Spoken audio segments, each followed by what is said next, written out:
Hi, my name is Kory Zakeri. We're going to do devotionables today, brief devotions for busy people. We're going to go over Psalm 71 today, and we're only going to look at one point today. But I would encourage you read the whole thing and enjoy your time with the Lord. I'm calling this Now That I'm Old. Now you can tell, obviously, I have a bald head. I've got gray on my chin here. I'm obviously getting up there in age. And so some details. We really don't know who wrote this psalm.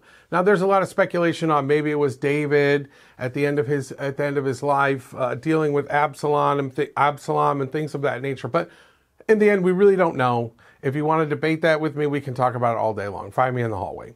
But in reality, we don't know. But what we do know is this, is that the person who wrote this psalm was getting a little bit older, a little bit up there in years. And so let's see I'm going to read to you what Charles Spurgeon had to say about it. He said, "We have here the prayer of the aged believer, who in confidence of faith, strengthened by a long and remarkable experience, pleads against his enemies and asks further blessings for himself." Psalm 71, right? In a nutshell. What we're going to focus on is just verse 17 and 18. So let me read those for you real quick. "O God, you have taught me from my youth, and to this day I declare your wondrous works.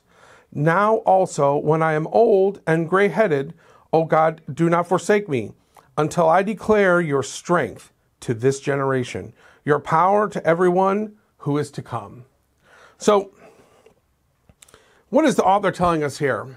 He's saying, or I guess the point that I'm trying to make here is this, is that as we age, sometimes we forget that we have a lot to give. We have a lot to offer, not just to our family members or to our friends, but to everybody here at church.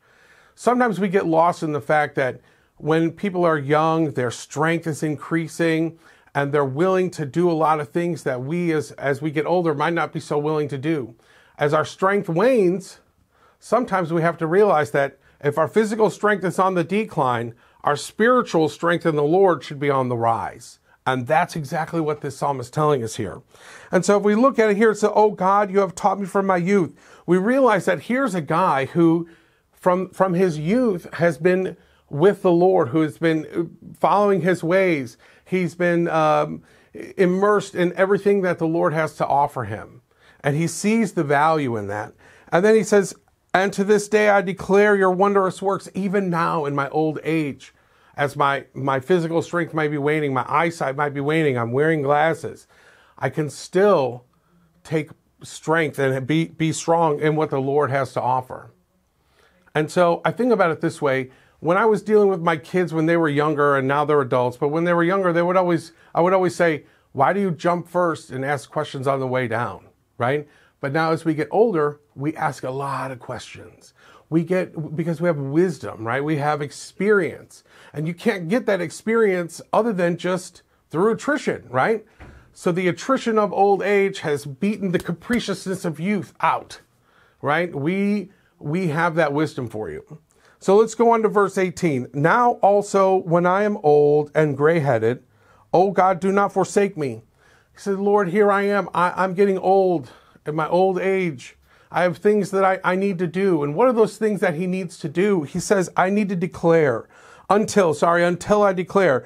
And when I read that, I think to myself, what is he trying to declare? He's got a job that he needs to do. And the very next part of the sentence tells us what that is.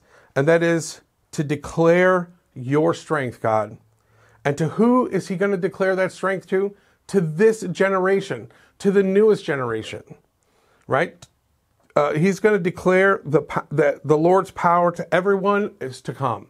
So think about it this way, church.